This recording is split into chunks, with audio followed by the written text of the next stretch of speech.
পৌষ সংক্রান্তি উপলক্ষে মাদারীপুরের রাজৌর উপজেলার বাজিতপুরে মঙ্গলবার বিকেলে অনুষ্ঠিত হলো গ্রাম বাংলার হারিয়ে যাওয়া ঐতিহ্যবাহী ঘোড়াদৌড় প্রতিযোগিতা ও পৌষ মেলা।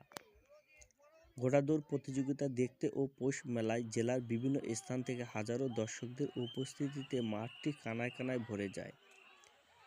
ঐতিহ্যবাহী ঘোড়াদৌড় প্রতিযোগিতা টিকিয়ে রাখতে আয়োজকদের প্রতি আহ্বান জানান এলাকাবাসী। আয়োজকরাও শত বছরের ঐতিহ্য ধরে রাখতে বদ্ধপরিকর।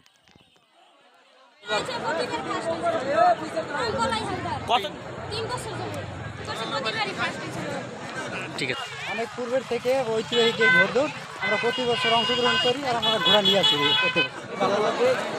প্রতি বছর হয় ঘোড়াদৌড় উপলক্ষে উপলক্ষে তাই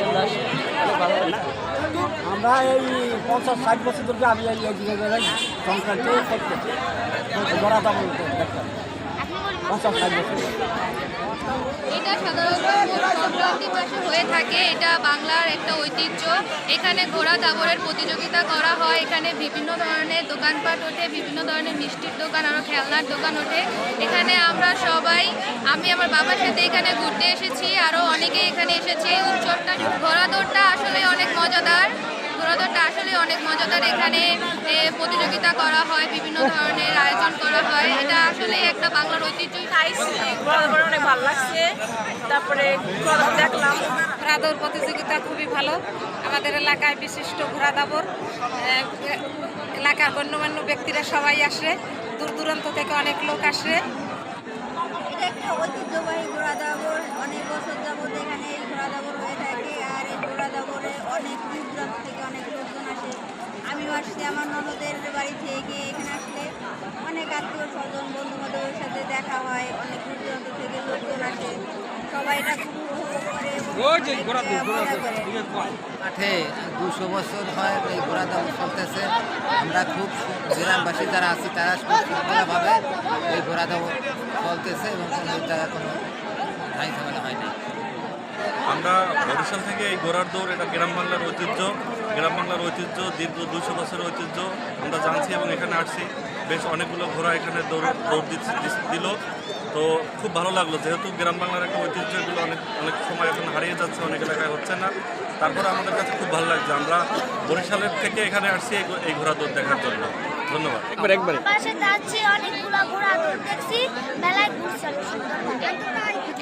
আর কালের বিবর্তনে এই ঘোড়াদৌড় প্রতিযোগিতা কেমনে হারাই যেতেছে, তাই সবারই উচিত এদিক আগাই আসা, যাতে এই ঘোড়াদৌড় প্রতিযোগিতা আর আমাদের মাঝে হারিয়ে না যায় এবং আমরা জানি দেখে আমরা উপভোগ করতে পারি এবং দেখে খুব ভালো লাগছে।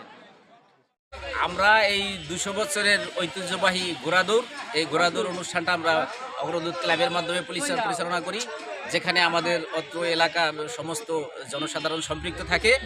আর এই ঐতিহ্যবাহী ঘোড়াদৌড়ে আমরা প্রতি বছরই পুরস্কার বিতরণ করি। এবছরও পুরস্কার বিতরণ করেছি। আবার আগামী শ্রীপঞ্চমীতেও এই অনুষ্ঠান ঘোড়াদৌড় পরিচালিত হয়।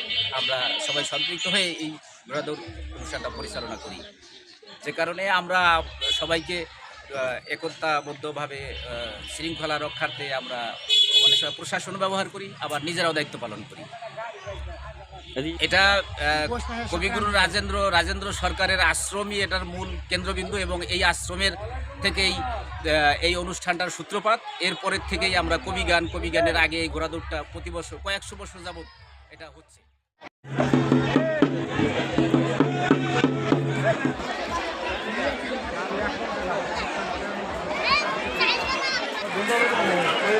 Yes.